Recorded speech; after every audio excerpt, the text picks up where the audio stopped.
Hi, BookTube. Yeah. Um, March just totally got away from me. I got sick again.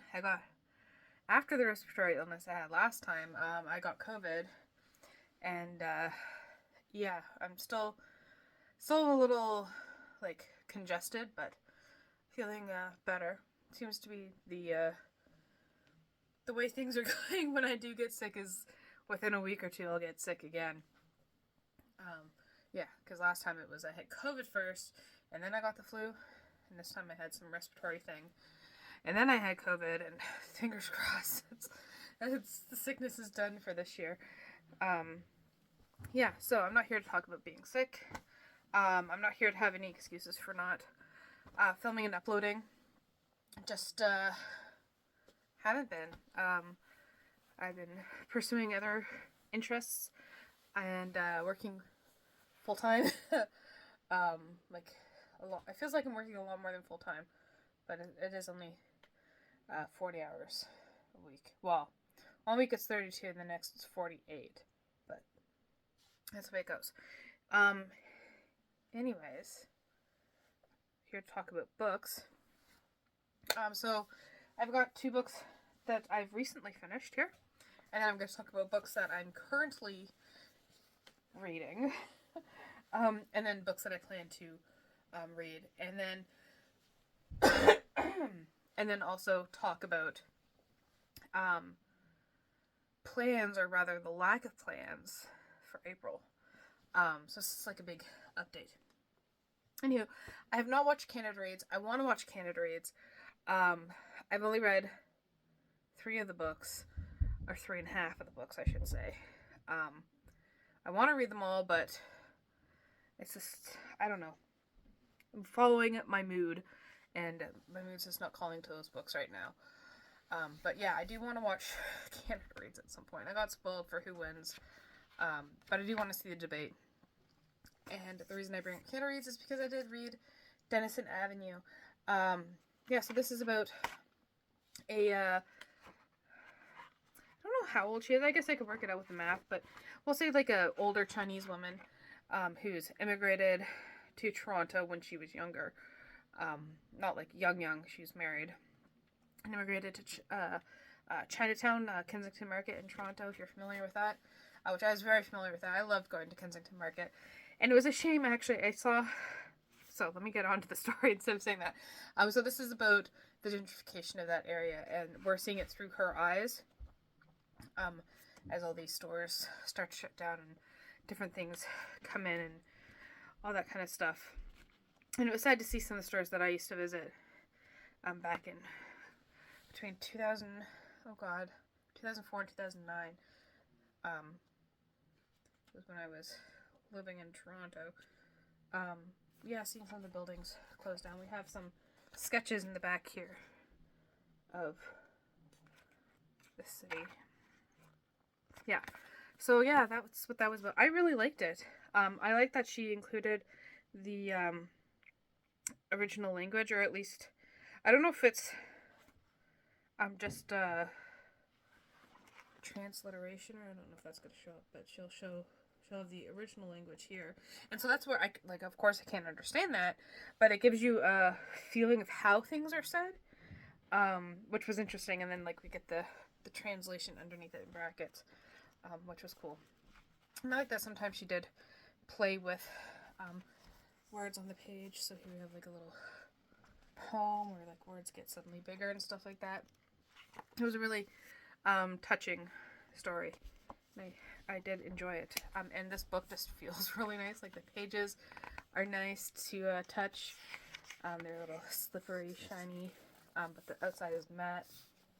Just overall, ECW Press is one of my favorite presses in Canada. Their books always just feel nice. So there's that. And then I finished While the City Slept.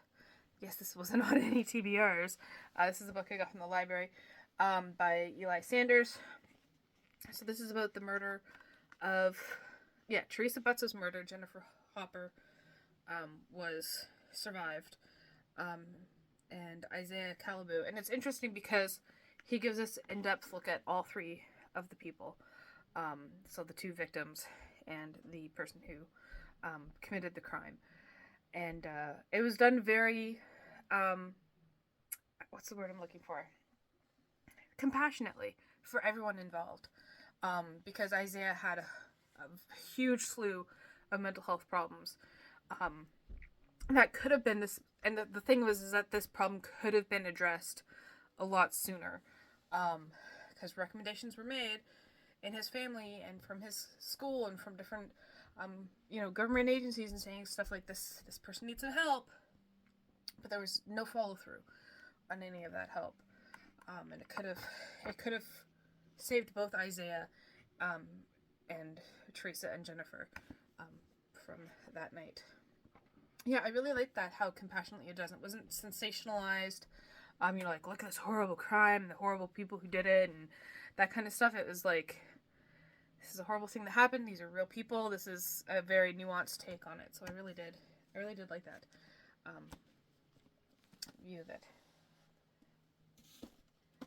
Okay, now into what I'm currently reading. I am currently reading, finally, Percy Jackson and the Olympians. I was just a bit too old for this when it came out at first. Like, I was not that I was too old to read it, but I was kind of above the age of the marketing age for this at the time. Yeah, 2005, so I was in my second year of university, and I was very much a book snob at that point. So I wouldn't even have considered reading this. But I'm glad I'm getting back to it now, and I'm actually really enjoying it. He's a snarky little kid. He's 12, so he's not a little kid, but I mean, as I get older, it's like, yeah, you're a little kid. But anyways, yeah. Yeah, I'm just really enjoying it. I'm only 102 pages in. He just got to the camp. So yeah, if you don't know about Percy Jackson, it's about a young boy who's, I think he's the son of Poseidon. I'm not entirely sure. This is like my first encounter with Percy Jackson. So I kind of have like some cultural knowledge from the internet, but other than that, like nothing. So yeah, I think he is, we don't know yet if he's the son of a god. He's son of one of the Olympian gods, and things are after him. He's had a tough time, and he's got to this camp where he's going to start learning about himself and I guess his lineage. Yeah. Okay. I'm also reading a supernatural novel. This is Nevermore. You got the boys on the cover there. And I've encountered so many people who don't know what supernatural is, so I'm going to kind of explain. Supernatural is like a typical, how do I say? It's not like your typical, it's like Law and Order, but like ghosts and vampires and demons and that kind of stuff. It's like a cop show, but with the supernatural beings instead. So like these two are like the investigators who have to go and like investigate the situation, and they never really, do they ever? Yeah, I guess they do kind of arrest people, but not in that sense. Yeah, that's a bad job of explaining it, but generally gets the idea of grasp quickly. And so these two brothers are going around, and it's their first time in New York City. And one thing that kind of annoys me about some books that take place in well-known cities is I think that everyone knows the names of the roads, and he spent like 15 pages talking about their car journey and like listing every road they were on. Like I knew what he was talking about, and I was like, I have freaking no idea. Of like, there's Broadway. That's like the only street. Is there a main street in New York? I don't know. They have like First Street to like 999th Street, as far as I know. I don't get it. So you don't need to name all the streets to say they drove. It was a pain in the butt because New York traffic. Ha ha ha. Okay, and then like move on. That was the only annoying thing. But the story is really cool. So they're investigating two stories. So we get to see Dean Winchester geek out because he's they're investigating this guy who's really into like classic rock, and he's got like records and stuff, and it's cool because they mentioned like some records that I actually have, like the Inagata Davida record, and I do have like I think it's like 17 or 19 minutes. It's like totally one side of the record is just Inagata Davida. So I was like, I can listen to the record while reading the book and having like the same experience as him. So they're following this classic rock cover band who are haunted by, I believe it's a banshee. I don't want to say it out loud, but it's something that screams and hollers. This guy's house.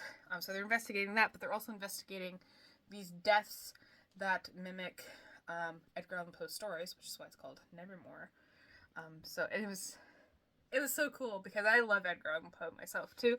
The first story that came out, I was just like, Murders on the Rue Morgue. This is Murders on the Rue Morgue. Where's the orangutan? Bring him out. And it happened, and I was just so excited.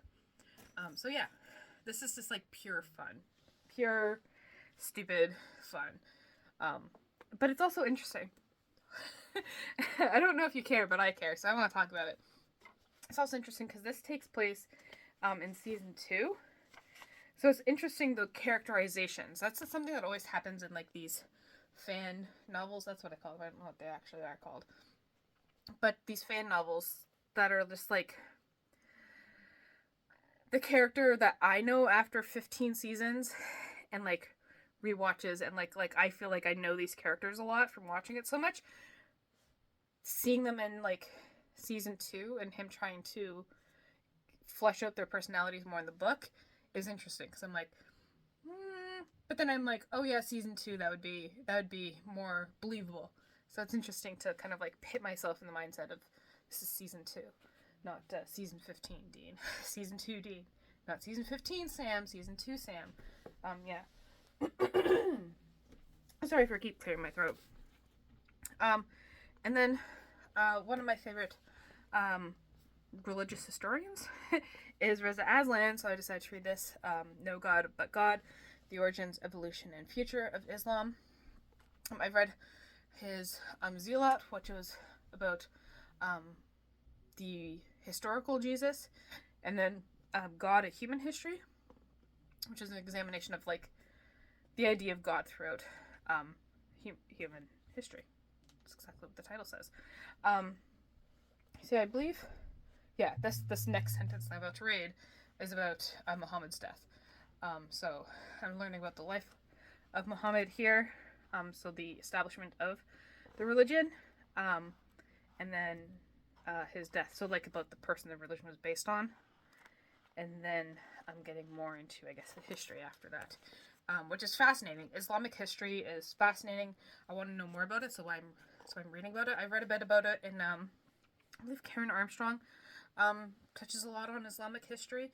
And like, we know that they were super into education and philosophy and math and all that kind of stuff. So that's what interests me. Like what in the religion and the culture created or fostered that love of knowledge and stuff. So there's that.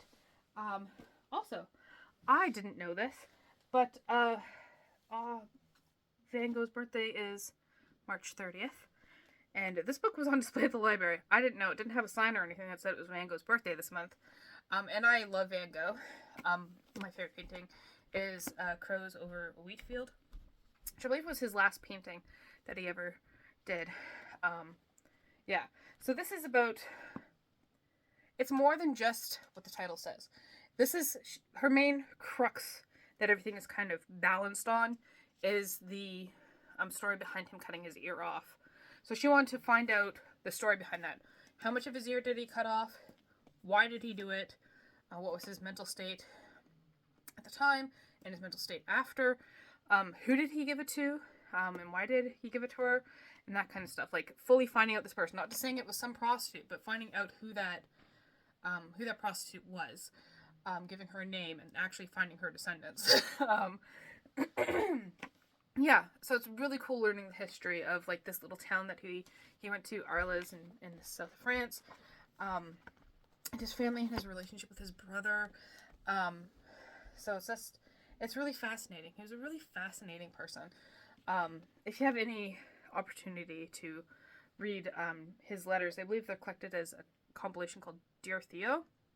I highly recommend it. He's a really intriguing person. Yeah. So, like, she discovers some pretty cool stuff. Like, I'm not gonna tell you. You should go read the book and find out for yourself. because it's really interesting. It kind of like she keeps you suspended, you know, trying to find out this information. So, yeah, Vango's ear.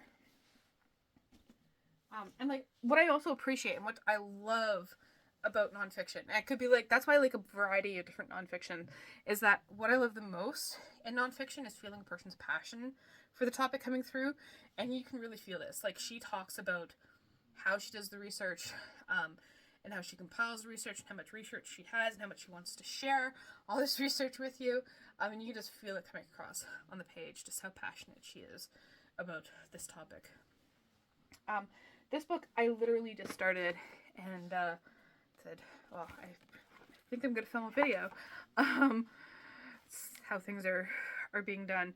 No plan, just kind of doing things as I feel like doing them. So this is Onita by Ellen Wayland Smith. And I've heard of this community before.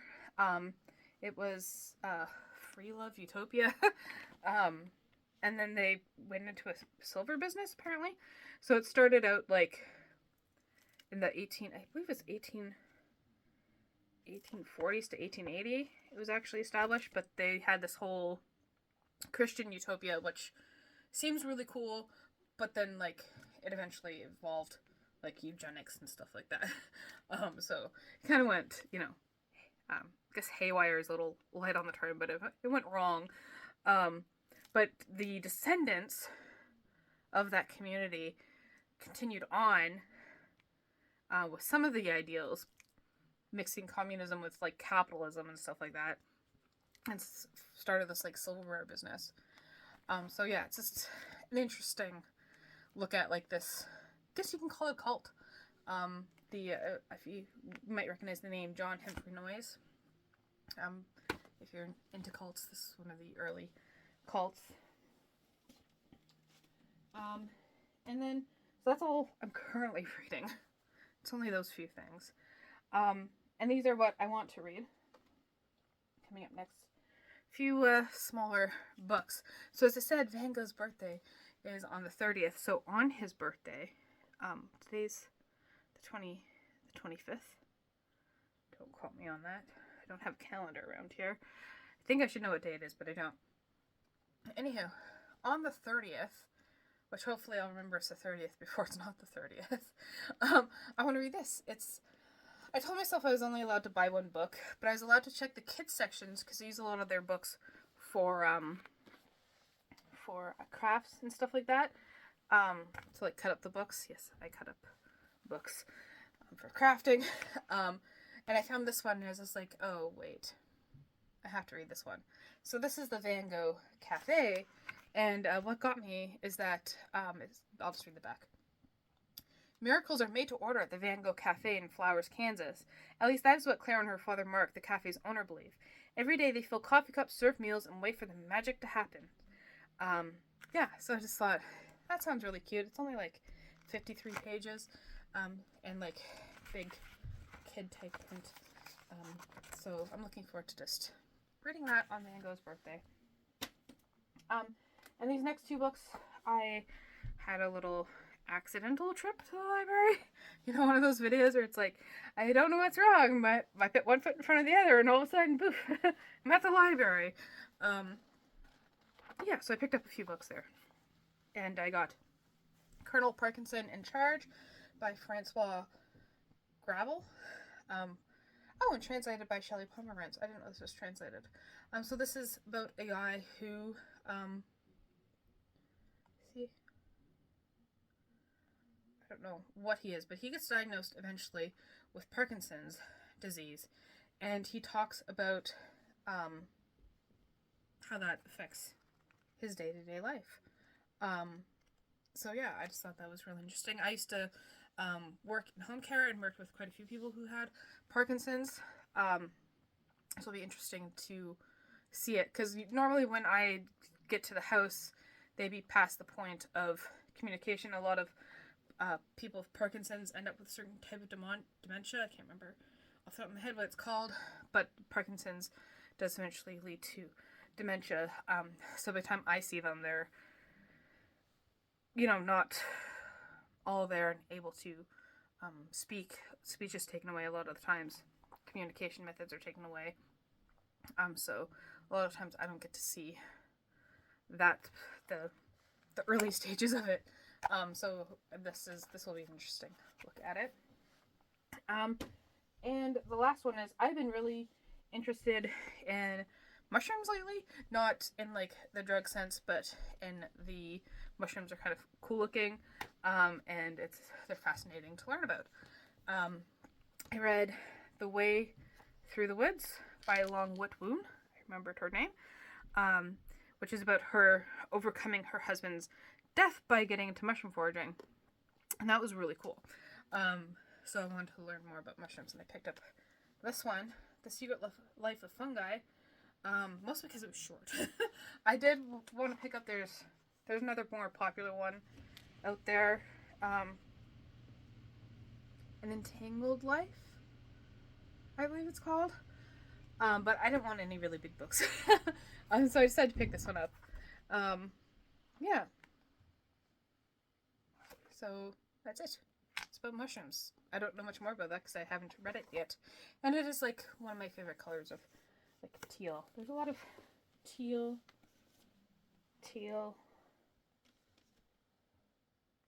Okay, maybe that's about it. But like, I like this color, so I'm drawn to it. So that is it, I believe. I've read some comics and stuff, but I didn't feel like digging through things and pulling things out. So yeah, and audiobooks. Oh, okay. I listened to one called Beaches, Bungalows, and Burglaries, which was interesting. It was just an easy book to listen to. It was like 4 hours long, and I just needed some sort of audio stimulation, and that fit the mold. And I do have the second book on hold. And then I listened to Eastbound, which was only like 2 hours. That's my thing with audiobooks. I want them like short now because I only listen to them like when I don't want to listen to music, as I'm doing tasks. So yeah, I listened to Eastbound, which is really cool. I highly recommend that one. That is about a Russian soldier on a train on the way to like camp, I guess military camp, and he decides to defect. Yeah, it's really quite cool. I really enjoyed that story. So that's it. That is it. Let me know what you're currently reading, and hope you're all feeling okay and not sick. And thank you for watching. I forgot to talk about my April reading plans. So I don't want to do any fancy editing. I'm hoping I can just stitch these two videos quickly together on my phone somehow. But anyways, April. I am going to try and not do a TBR. I have been having trouble for like the past year with my reading and how I want to approach it, and just like trying different things. And so I decided, I haven't felt the urge to create a TBR, so I'm just gonna keep following that and just kind of mood read, which is kind of scary for me because I never, like, I mood read before I discovered what TBRs are, but of course I was only reading like 1 or 2 books a month at that time, and it was just kind of like, whatever I have on my shelves, I'll read. And then I felt like it had to be more structured, and it worked. Like, it worked for a long time. But lately, I just wanted to kind of chill with the reading, and hopefully that will, at the same time, like, not putting the pressure on myself to do the reading will hopefully increase my reading, if that makes sense. Seems kind of a backwards, ironic way to go about it, but kind of makes sense in my mind to like take the pressure off and maybe allow for growth instead of, pressuring it to grow. I don't know if that makes any sense. So yeah, no plans for April except to just kind of see what there is and go for it.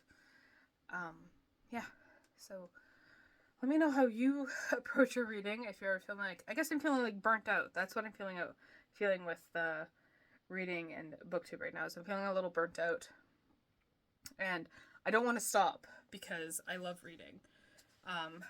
So I'm allowing more opportunities to do other hobbies that I like, and hopefully making reading more. It's not that it's less enjoyable. I'm just talking off the top of my head. It's not that it's less enjoyable, but it could be more enjoyable, if that makes sense, by not pitting structure around it again. So yeah, let's see how that works. I'll probably quit mid-month and make a TBR, but I'm gonna try. So let me know if you have any tips for, see, it's not a reading slump because I'm still reading a lot, but it feels different. So I'm calling it a reading burnout. That's what I'm calling it. Yeah. Let me know if you have any tips, and thank you for watching.